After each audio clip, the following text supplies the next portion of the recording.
बिस्मिल्लाहिर्रहमानिर्रहीम। अस्सलाम वालेकुम व्यूवर, कैसे हैं आप? आई होप कि आप सब ठीक होंगे। आज की इस वीडियो में मैं बनाने वाली हूँ ट्राउज़र का प्यारा सा डिज़ाइन। तो इस तरह से सबसे पहले मैंने ट्राउज़र की कटिंग जो है वो कर ली है। मेरे पास ट्राउज़र की विड्थ इस तरह से 8 इंचज़ है। मैंने इसको इस तरह से डबल फोल्ड करके रखा हुआ है। अब सबसे पहले डिज़ाइन को बनाने के लिए मुझे बुकरम की ज़रूरत है, तो मैंने इस तरह से बुकरम की जो है एक स्ट्रिप ले ली है। मेरे पास इसकी विड्थ इस तरह से 2 इंचज़ है। अब मैं सबसे पहले इसके सेंटर में एक लाइन जो है लगाऊंगी।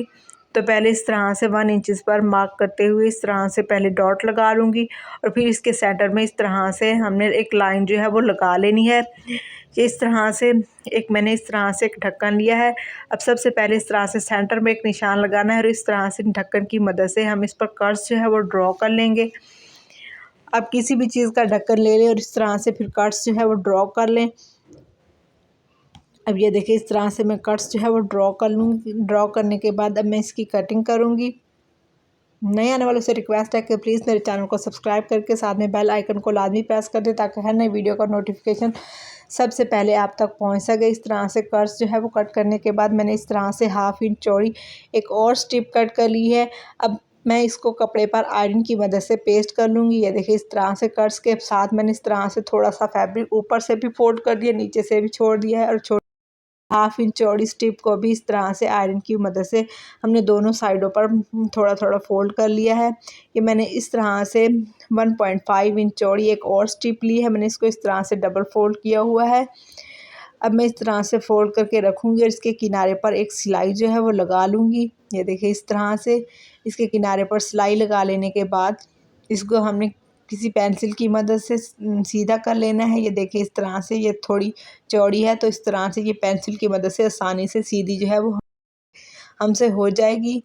तो हमने इस तरह से पहले इसको इस तरह से पेंसिल की मदद से सीधा कर लेना है। अब इस तरह से इस सिलाई को सेंटर में रखते हुए इसे आयरन कर लेना है। अब इस तरह से आयरन करने के बाद मैं 3 इंच चौड़ी जो है इस तरह से स्ट्रिप जो है वो कट कर लूँगी। इस तरह से बहुत सी स्ट्रिप जो है मैंने कट कर लेनी है। इस तरह से हमने इसको एक दूसरे के ऊपर रखते हुए इस तरह से बहुत सारी स्ट्रिप जो है वो कट कर लेनी है।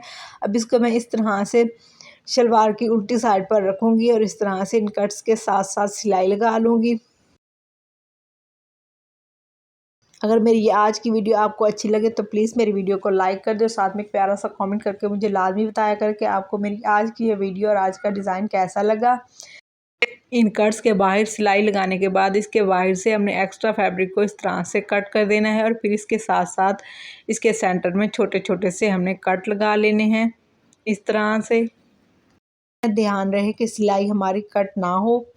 इस तरह से कट लगाने के बाद इसको इस तरह से फिंगर की मदद से हमने सीधी साइड पर पलट लेना है।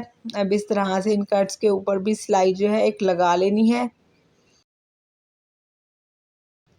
अब इसके साथ इस तरह से ऊपर मैं इस तरह से जो स्ट्रिप मैंने कट की थी इनको इस तरह से हमने इसके ऊपर इसके अंदर दबाते जाना है और सिलाई लगाती जानी है। ये देखिए इस तरह से इसके अंदर जो है मैं इस स्ट्रिप को दबाती जा रही हूँ और इसके साथ साथ ही हम सिलाई लगाते जाएंगे। इस तरह से ये देखिए इस तरह से मैं सिलाई लगा लूँगी पूरे पोंचे पर।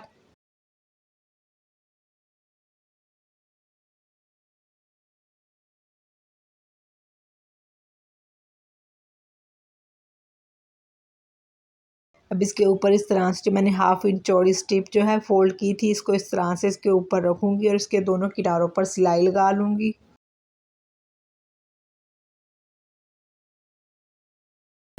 जो स्ट्रिप हमारी बच जाएगी उसको मैं बाद में कट कर लूँगी। इस तरह से दूसरे किनारे पर भी सिलाई लगा लूँगी। सिलाई लगाने के बाद इस स्ट्रिप के सेंटर में जो है मैं पल्स अटैच करूँगी। तो ये देखिए इस तरह से इसको पकड़ना है, सुई की मदद से इसके सेंटर में पल्स जो है वो अटैच कर देने हैं। ये देखिए मैं इस तरह से इसके सेंटर में मैंने पल्स जो है वो अटैच कर दिए हैं। ये देखिए इस तरह से मैंने शलवार का दूसरा पौंचा भी रेडी कर लिया है और इसकी सिलाई जो है लगा ली है। मेरी नई आने वाली वीडियोस तक के लिए अल्लाह हाफिज़।